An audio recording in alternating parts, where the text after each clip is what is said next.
Hello everyone, welcome to English पुस्तकालय। आज का हमारा टॉपिक है lesson 2 from class 12 Flamingo, that is lost spring, stories of stolen childhood.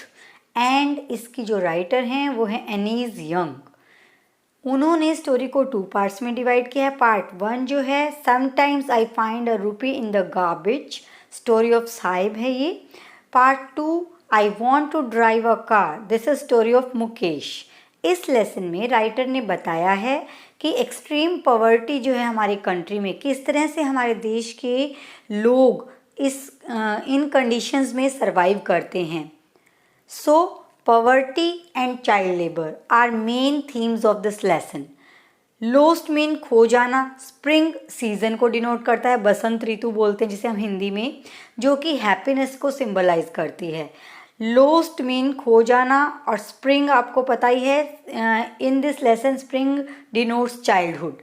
किस तरह से बच्चे अपना चाइल्डहुड यानी कि बचपन खो रहे हैं due to extreme condition of poverty, यही इस लेसन में बताया गया है। सो डियर स्टूडेंट्स, आज हम करेंगे explanation of part 1 in short. उसके बाद मैं आपको जो एग्ज़ाम में फ्रिक्वेंटली क्वेश्चन पूछे जाते हैं वो करवाऊंगी। अनीज यंग एक इंडियन लेखिका हैं, पत्रकार और कॉलमिस्ट हैं। कॉलमिस्ट मीन्स मैगज़ीन के लिए आर्टिकल भी लिखती हैं। भारत रौरकेला में पैदा हुई। उनकी फैमिली में सभी पोएट हैं। वह जनरली रियलिस्टिक टॉपिक्स पर लिखती हैं और उनका जो सबसे फेमस वर्क है अनवेलिंग इंडिया, उसमें उन्होंने इंडियन विमेन की लाइफ की सच्चाई दिखाई है। About the chapter is an excerpt from Annie's Young book of the same title. It is divided into 2 parts.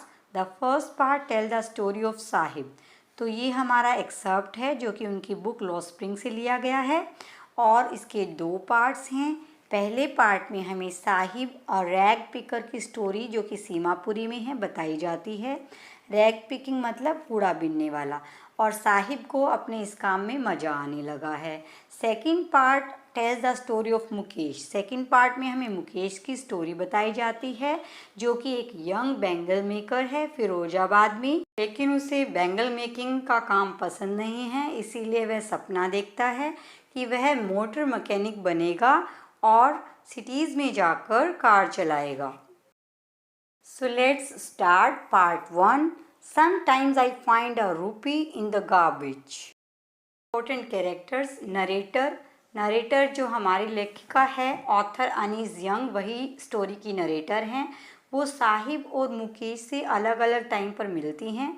Second important character Sahib आलम हैं। वो एक रैग पिकर है, कूड़ा बीनने वाला, सीमापुरी में, जो अनीज यंग को मिलता है और बाद में वो टी स्टॉल पर भी काम करता है।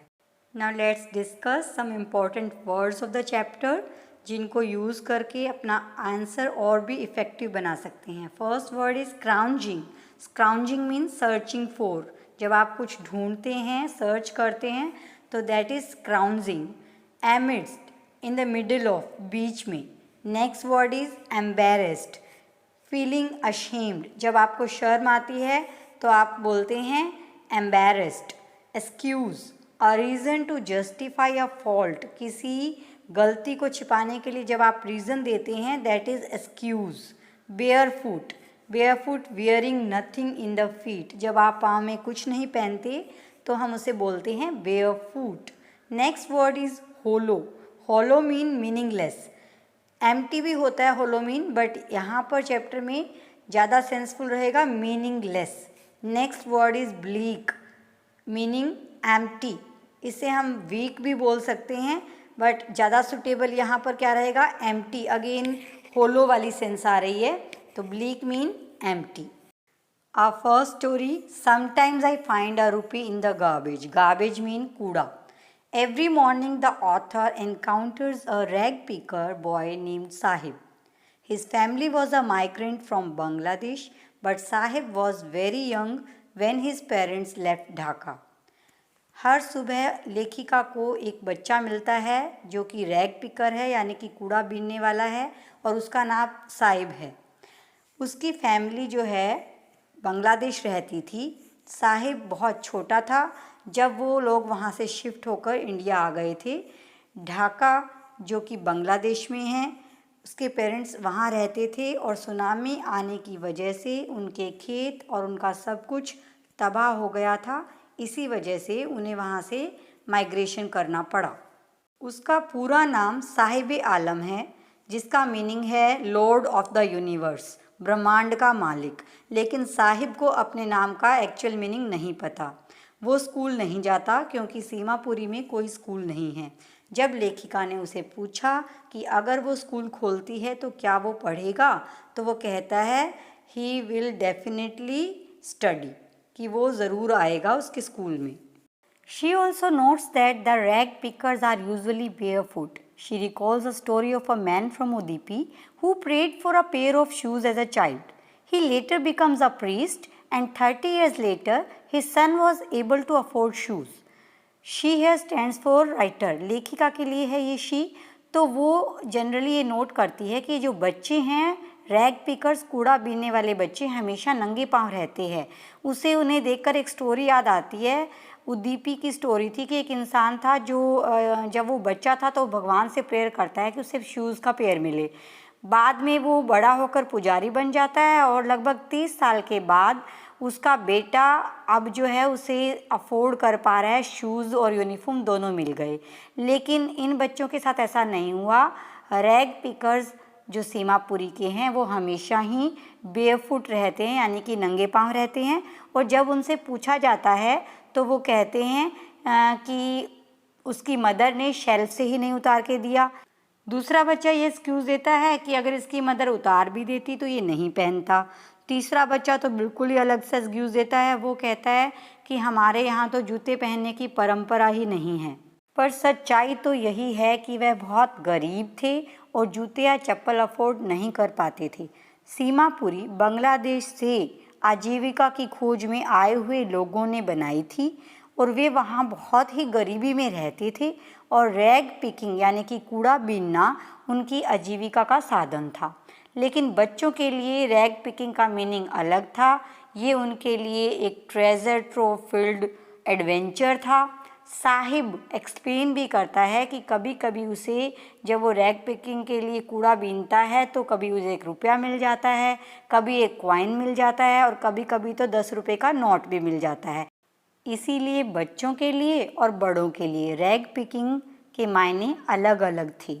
Later on, the author meets Sahib near a tennis ground where he announces his fondness for the game. He is wearing a pair of used tennis shoes, making the author realize how far tennis is from Sahib's reach. एक सुबह लेखिका को साहिब एक club के gate के पास खड़े देखती है।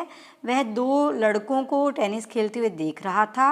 वह उसे बताता है कि उसे यह खेल बहुत पसंद है। साहिब ने भी टेनिस जूते पहन रखे थे, लेकिन उनमें सुराख था जो कि किसी अमीर लड़के ने सुराख होने की वजह से उसे दिए थे। इससे पता चलता है कि ये जो गेम था उसकी पहुंच से बाहर था। अब फाइनली लेखिका को वो मिलता है एक चाय की दुकान पर काम करते हुए। उसे वहाँ पर 800 रुपये प्लस खाना मिलता था, लेकिन वो खुश नहीं था। पहले जो उसकी आंखों में चमक रहती थी वो अब नहीं थी। अब उसके फेस पे चिंता के भाव देख पा रही थी वो, क्योंकि उसका नाम तो साहिब आलम था पर अब वह अपनी मर्जी का मालिक नहीं रहा था। उसे टी स्टॉल के मालिक की मर्जी के अकॉर्डिंग काम करना पड़ता था। इसीलिए वह खुश नहीं था क्योंकि उसकी आज़ादी ख़त्म हो गई थी। सो डियर स्टूडेंट्स, ये थी हमारी साहिब आलम की स्टोरी। अब हम इम्पोर्टेंट क्वेश्चंस करेंगे इस चैप्टर के, जो एग्ज़ाम में फ्रिक्वेंटली पूछे जाते हैं। Question 1, what is Saheb looking for in the garbage dumps? Where is he and where has he come from?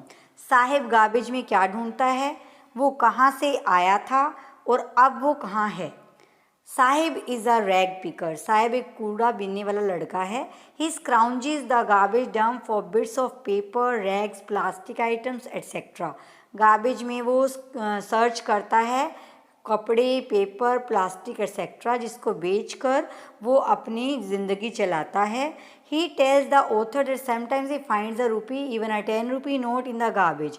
वो लेखिका को ये भी बताता है कि कभी कभी उसे 1 रुपया या 10 रुपये भी इस ढेर में मिल जाते हैं. He is living in Seemapuri which is at outskirts of Delhi. वो सीमापुरी में रहता है जो कि दिल्ली के बाहरी किनारे पे है और वह ढाका से आया है जो कि बांग्लादेश की राजधानी है. Next question. What explanation does the author offer the children not wearing footwear? उन्होंने क्या एक्सक्यूज़ दिया जूते ना पहनने का? Answer is the author sees Sahib and other poor children without footwear. One explanation is that it has become a tradition for them to remain barefoot. ये बताया गया उसे कि ये उनकी परंपरा ही है कि वो नंगे पाँव रहते हैं.